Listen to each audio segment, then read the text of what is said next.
Nah, andai kata sekarang Joko Widodo menyatakan dibutuhkan duit 446 triliun untuk membangun itu. 19 sampai dengan 20% itu dari APBN. Dan sekarang kekurangan pencairan cuma sekitar 9,3 triliun. Selebihnya sudah dikeluarkan APBN, tapi hasilnya kayak gitu. Maka potensi mangkraknya juga besar. Orang kalau bicara legacy dalam bentuk fisik, itu akan mudah sekali dihancurkan. Oke. Tapi kalau legacy pikiran, itu tidak mudah dihancurkan. Anda tidak akan bisa menghapus tulisan The Economist. Anda tidak akan pernah bisa menghapus New York Times. Anda tidak akan pernah bisa menghapus Washington Post. Anda tidak akan pernah bisa menghapus misalnya tulisan-tulisan yang muncul di Australia, gitu ya. The Contradiction of Man. Anda tidak bisa menghapus tudingan The King of Lip Service. Oke. Anda nggak bisa menghapus itu. Nggak bisa Anda hapus. Oke. Dan itu tertulis dalam sejarah, gitu. Lalu kemudian Anda bangkitkan dengan katakan legacy yang positif dengan bentuk pembangunan IKN. Padahal orang tahu, menurut saya kajian akademiknya saja tadi sudah saya bilang tidak memenuhi syarat. Saya nggak bilang amburadul, tidak memenuhi syarat dalam perspektif yang lebih lengkap, Oke. lebih luas dan lebih mendalam dan terpadu, Tidak terintegrasi. komprehensif ya. Tidak komprehensif dan tidak integratif gitu dalam perspektif tadi pertahanan bangsa karena dia merupakan identifikasi nasional.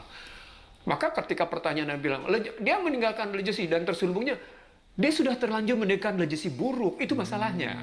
Nah, ketika legacy buruk itu mau dilawan dengan meninggalkan IKN, itu sudah tidak bisa, sudah sukar dibunuh. Satu. Yang kedua, Anda pernah dengar pernyataannya namanya Sudrajat Jiwandono sebagai tim intinya Prabowo Subianto, bahwa mereka mempertimbangkan untuk berkantor di IKN. Satu. Yang kedua, saya dengar juga dari beberapa kalangan bahwa Prabowo Subianto tidak kepingin berada di sana. Oke. Nah, yang ketiga, kalau pindah ke sana, maka pertanyaan besarnya, apa memang kalau kita sekarang Anda berkantor di sana, terus kemudian Anda sudah punya sistem pertahanan optimal? Karena dia merupakan simbol-simbol negara, walaupun di situ tegas-tegas dibilang bertahap berpindahnya dari 2020, dari 2022, gitu ya, 2023, 2024, sampai dengan 2045, hitunglah 20 tahun ke depan. Oke. Maka keluarlah pernyataan, dalam 20 tahun ke depan saya berkuasa pun saya nggak akan pindah ke IKN. Apa artinya? Karena seorang Danjan Kopassus, seorang Pangkostrat mengerti betul apa yang disebut dengan kekuatan esensial minimum force, essential minimum forces itu, kekuatan minimum yang esensial itu memang harus dimiliki oleh di ibu kota. Dan di sana tidak terpenuhi kalau konsep itu. Itu yang berkali-kali saya bilang. Sehingga ketika Anda menyiapkan kayak gitu, Ya, IKN ini memang sejak awal dimunculkan perencanaan atau isunya ya sudah menjadi polemik ya. Karena satu, membutuhkan anggaran yang sangat besar, di mana saat ini kondisi ekonomi Indonesia juga sedang tidak baik-baik saja. Ini malah membangun suatu proyek yang butuh dananya tuh sampai ratusan triliun.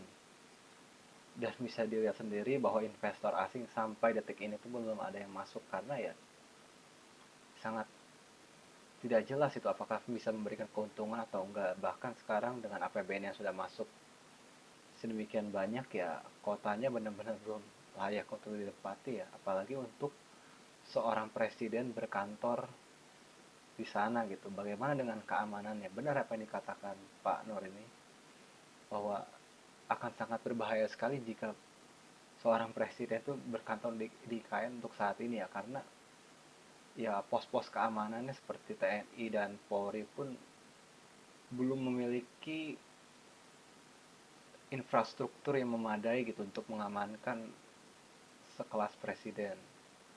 Di samping itu juga ya dengan uang sebanyak itu untuk apa juga kita membangun IKN untuk saat ini, banyak hal yang lebih penting gitu. Dimana ya satu, darurat Indonesia itu darurat pendidikan ya.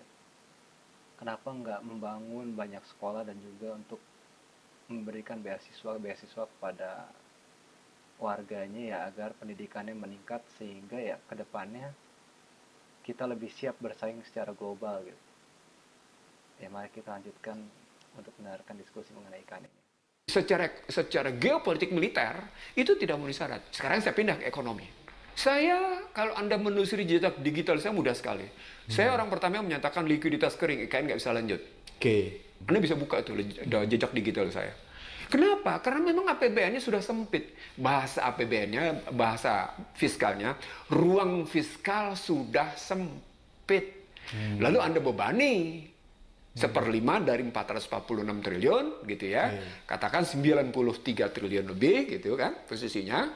Anda bebankan KBBN untuk ke sana. Sekarang sudah cair 90% sekian. Tinggal 10% lagi untuk cair itu gitu. Dan hasilnya begitu belum apa-apa. Aneh. Kalau Anda menciptakan proyek, maka untuk siapa manfaatnya? Maka pertanyaan besar dari keseluruh pembicaraan tentang IKN. Apakah dengan perpindahan IKN betul akan terjadi pergeseran pusat-pusat pertumbuhan perekonomian?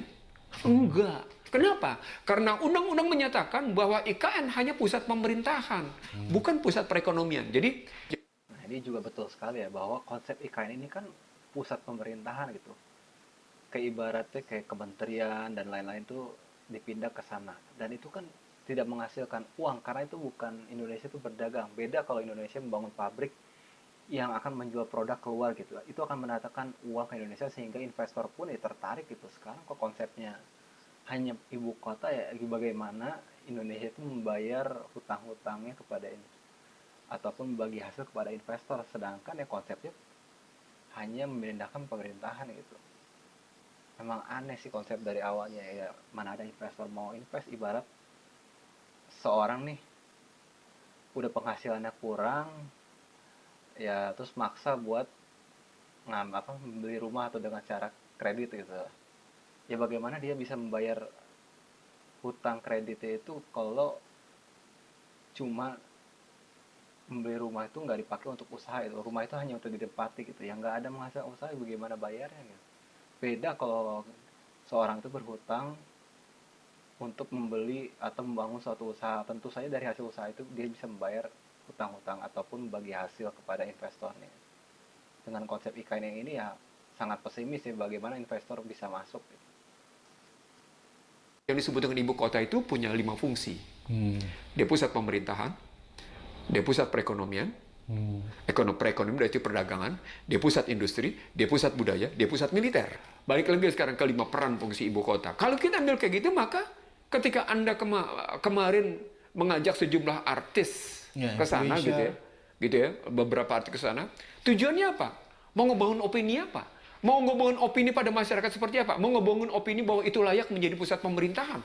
Kalau sementara air susah, listrik juga tidak memadai, dan Anda mau melakukan perayaan di sana dengan kondisi yang tidak mendukung, mau bilang apa? Kalau IKN dipaksakan dalam waktu dekat dan mesti ke sana, saya kira akan kesulitan. Fasilitas dan sarana tidak memadai. Kedodoran ya. Dan itu subjektivitas yang, makanya ini saya setuju dengan berbagai kajian yang muncul di dunia maya, bahwa perpindahan dari Jakarta ke IKN itu adalah proyek ambisius. Pertanyaan ini harus dijawab dengan bagaimana pemerintah sendiri berpikir tentang pilar-pilar utama yang harus muncul dari IKN. Pilar utama adalah soal intelijen. Pilar kedua adalah persoalan pertahanan, yang sudah saya sebut tadi berulang-ulang. Pilar ketiga adalah soal pilar cyber. Pilar keempat adalah pilar keamanan. Sekarang kita sebut, emang orang-orang itu mengerti bagaimana gerak intelijen gitu? Tentang IKN? Jawabannya enggak pasti. Yang kedua, emang orang itu ngerti tentang cyber, wong PDN aja jebol. Padahal nanti mesti ada namanya bangunan pertahanan sistem cyber yang demikian luar biasa dalam rangka mengamankan ibu kota. Karena perangnya sudah perang cyber. Gitu ya. Memang mereka mengerti bagaimana model-model cuaca, medan, musuh, gitu ya, dalam perspektif militer nih. Cuaca, medan, musuh, logistiknya, sumber dayanya, lalu dipikirkan lagi geopolitiknya dalam kerangka pertahanan. Anda memang bisa melihat bagaimana komponen-komponen utama bekerja mempertahankan ibu kota, mobilisasi karena wujud ketika IKN dibangun adalah perang kota. Jadi maksudnya Bung Isanudi bilang artis-artis dan influencer di dunia itu nggak ngerti tentang itu ya? Loh, saya nggak menggunakan perspektif saya menggunakan indikator yang bukan pemerintah aja, templokin kepala dia gitu loh. Jadi dia nggak mungkin bisa. Templokin aja kepala dia, lo ngerti nggak coba dengan 4 masalah ini? Belum tentu lo ngerti. Jadi akan sia-sia ya, dia tidak bisa mengkampanyekan ya. Karena dia berhak. Nah, kalimat Anda sia-sia itu akan berhadapan dengan masyarakat Indonesia yang acap kali tidak suka tabayun. Tidak suka melakukan konfirmasi, verifikasi, dan validasi atas isu-isu tertentu. Tapi lebih suka menonton hiburan. Nah, karena itu dibawalah artis. Jadi dianggap artis nanti ini memberikan informasi. Tujuannya memang membangun mendengung. Tujuannya memang mempengaruhi dan mendengung tentang IKN. Padahal kalau kita pakai indikator pemerintah sendiri tentang intelijen, tentang pertahanan, tentang keamanan, tentang cyber, nggak terpenuhi prinsip itu. Oke. Ambil aja indikator itu gitu. Oh. Dalam gambaran seperti itu. Apalagi dimasukkan ke dalam posisi pertahanan tentang IKN. Apalagi diambil nanti dalam kerangka misalnya tentang relasi pembiayaan. Kenapa Masayoshi Son mengundurkan diri? Kenapa Elon Musk tidak menjadi melaksanakan? Kenapa tanah sampai 190 tahun? Melampaui yang namanya Hong Kong yang diberikan kepada Inggris. Hong Kong hanya diberikan 99 tahun. Ini itu kan karena penjajahan, itu pun karena kalah perang. Yeah. Ini tanpa kalah perang Anda memberikan 190 tahun. Itu kan berarti Anda sudah merendahkan diri Anda pada keuangan, pada uang. Itu nggak ketemu dengan yang namanya bumi, air, dan kekayaan alam terkandung di dalamnya digunakan untuk sebesar-besar kemakmuran rakyat.